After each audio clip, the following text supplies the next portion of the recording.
And it is true that generation, as the boomers, they've held political power for an unprecedented length of time. And I think if you look I think Obama is a boomer also, but if you look at all the last presidents from Bill Clinton to Trump, these are all people in, I think, the same generation. Born in the like same year, they're all like around 5 years apart. Have you seen this? I saw that YouTube thumbnail. I didn't watch the video. This seemed bizarre to me. And has healthcare gone too far? Should we have term limits? Is the more serious question? Weren't you an advocate of us living forever? We sort of have some disagreements of whether living forever. Mo reckons that if people live forever, they will. Capitalism will just go to wealth accumulation.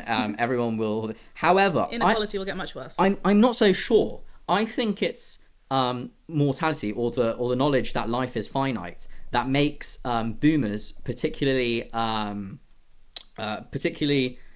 drawn to consolidating a lot of wealth, changing regulations, gaining political power to consolidate and protect wealth. And it's that protection that's, I think, a unique factor for an old generation that's nearing the end. I think because if you compare it to young people, I mean, look at someone like Masayoshi Son. And this is a degenerate risk taker, gambler. Right.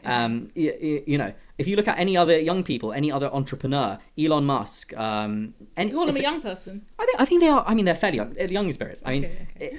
I think these are bigger risk takers. You're not going to see Nancy Pelosi, taking massive gambles with her wealth, and massive gambles are a big way that wealth redistributes and reallocates itself. I think if people live forever, then they're more they're sort of more or they just don't care about protecting, and they will take more risks. Right. I think the exact opposite. Yeah. Like just in the word forever, right? If you have let's look at the typical sort of risk tolerance of portfolio management throughout one's lifetime, right? Yeah. And let's break down the traditional thing is, when you are young in your accumulation phase, you should be in 100% equities, like the riskiest public assets, because you get higher growth compounded over the form of your lifetime. Then the closer you get to retirement, you should be moving a portion of that over from equities to bonds, fixed income. Well, that's my point, doesn't it? Hang on. Okay, let me get to it.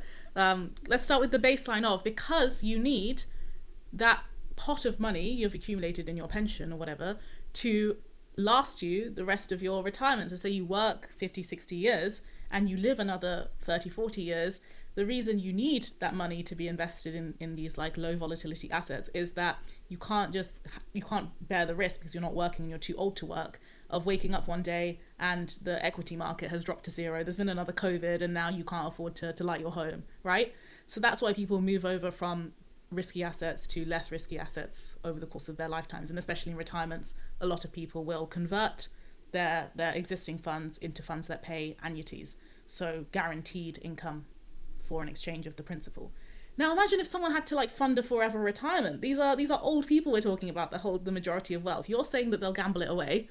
I'm saying they'll do the exact opposite, because they can't afford to go back into work. And like, think about, like, a lot of people have said to me that if they had to go through the same like recruitment schemes that we have now, they would fail them, right? They're only employed right now because they got in at a time where that didn't exist. You walked into a shop with a CV, you worked your way up to CEO. That's the kind of like idealized version of this, but they wouldn't stand to compete against people that are younger, smarter, faster than them, right? So they have to preserve their wealth to last them as long as possible. And if they're going to live forever, God knows if we, like, young people or people that are just being born now, will ever stand a chance to accumulate any amount of wealth.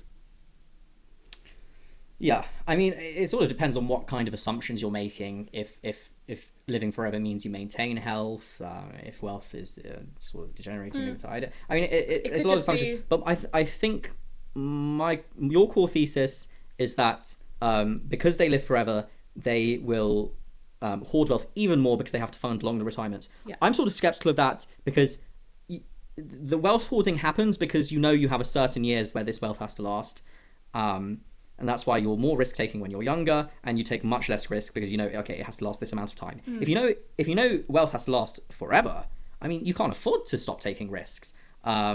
And you won't care about risks as much either because you have an infinite period of time to regain that sort of that wealth. Well, I guess the other argument that supports your thesis is the obsession with like the ultra wealthy and leaving a legacy, because I think the ultra wealthy, they feel powerful, but they're very afraid of their own mortality. Yeah. And they kind of have this perception that they will live on through kind of, I don't know, institutes that bear their name, or kind of like being a renowned, notable person, a charitable foundation, or primarily their kids.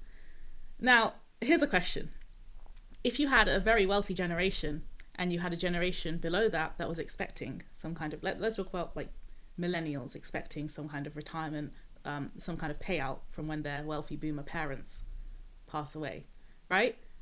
Would these people even live forever, or would family dynamics get so stretched where you have the patriarchs and matriarchs of the family?